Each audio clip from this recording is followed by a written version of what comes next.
વિવાદિત ન્યૂ અલકાપુરીના રોડને આજે સ્થાયી સમિતિમાં મંજૂરી આપી દેવાઈ હતી। ન્યૂ અલકાપુરી વિસ્તારમાં અંદાજે 4 કરોડના ખર્ચે બનનાર રોડનું કામ વિવાદે ચડ્યું હતું। જો કે લોકોનો વિરોધ અને વિવાદ વચ્ચે આજે સેવા સદન ખાતે મળેલી સ્થાયી સમિતિની બેઠકમાં આ વિવાદિત કામને મંજૂરીની મહોર લગાવવામાં આવી હતી।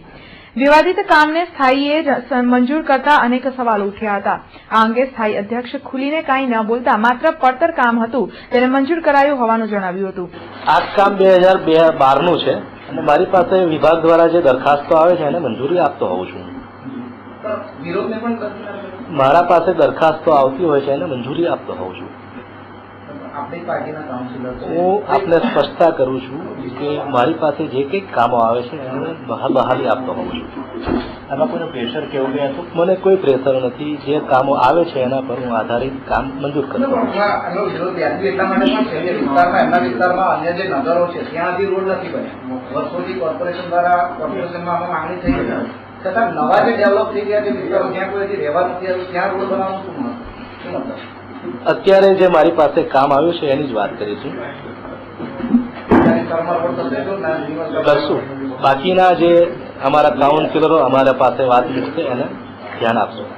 ખેર આ મુદ્દે વિપક્ષે શાસક પક્ષ અને તંત્રની મનસા વિશે સવાલ ઉઠાવ્યા હતા। વિપક્ષ નેતા ચંદ્રકાંત ભદ્દુએ સ્થાપિત હિતોને ફાયદો કરાવવા નિર્ણય લેવાયો હોવાના આક્ષેપો કર્યા હતા અને આ અંગે વિજિલન્સ તપાસ થાય તેવી પણ માંગ કરી હતી। પહેલા તો આ જે ન્યૂ અલકાપુરીનો 18 મીટરનો કાચો રસ્તો પાકો કરીને કાર્પેટ કરવાનું જે કામ છે એ સમથિંગ 3 કરોડ ને 57 લાખ એટલે લગભગ 4 કરોડ રૂપિયાનું કામ છે। સવાલ એ છે કે ભાજપ અને કોંગ્રેસ કરતા આ રસ્તો કરવો કે નહીં કરવો મુદ્દો એ હતો। ત્યારે એક સ્થાનિક કાઉન્સિલર તમને એવું કહે છે કે આ રસ્તો હજુ કોર્પોરેશનમાં સમાવેશ નથી થયેલો અથવા આની અંદર ભ્રષ્ટાચાર થયેલો છે અથવા 6 કે 7 મકાન માટે કરવામાં આવે છે। જ્યારે ગીચ વસ્તીઓની અંદર તમારાથી રોડ થતા નથી અને તમે કોઈ પર્ટિક્યુલર વ્યક્તિને ફાયદો કરવા માટે 4 કરોડ રૂપિયા ખર્ચો કરો છો ઇટ મીન્સ કે નરી આંખે દેખાતું ભ્રષ્ટાચાર છે।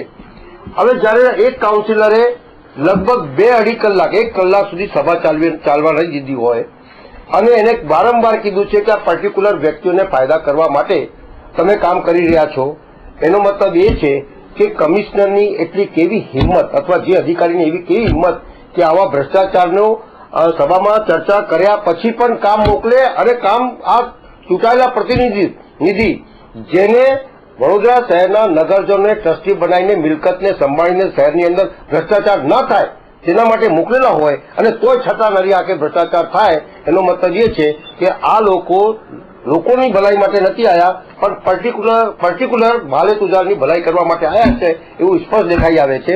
અને એના માટે હું આગળ લખીશ, વિજિલન્સની તપાસ માંગીશ, ઉપર તપાસ માંગીશ અને જરૂર પડે તો મારે ક્યાં જવું એ અત્યારે બતાડતો નથી પણ આનો શ્રેષ્ઠ એક નવો ચીલો પાડવાની હું કોશિશ કરીશ।